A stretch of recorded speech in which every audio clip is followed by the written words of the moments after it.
ahead of July 4th, the Army has decided to discharge dozens of Army soldiers who signed enlistment contracts a few years ago. The reason they're being discharged apparently is because the Army has been unable to complete background checks on them.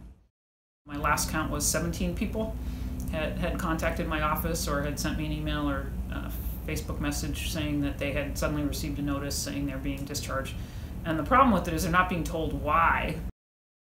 And in the one case where I actually got the report on the individual, there was nothing suspicious in the report. It said that he had an American flag on his telephone, his cell phone. They thought that was suspicious. And he had an Army bumper sticker on his car, and they had reported that as being suspicious also. It's highly suspicious because these are individuals who are in the country legally.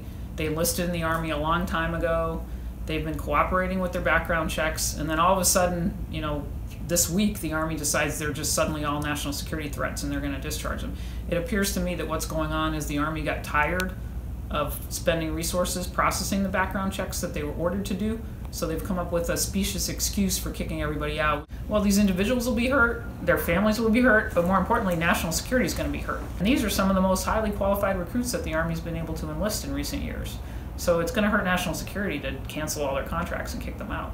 One of the individuals who told me he was just notified that he failed his background check has been invited to the White House on numerous occasions and has met with the White House Chief of Staff. So he apparently cleared all the background checks necessary to go see the President at the White House, but he's not good enough to serve in the United States Army.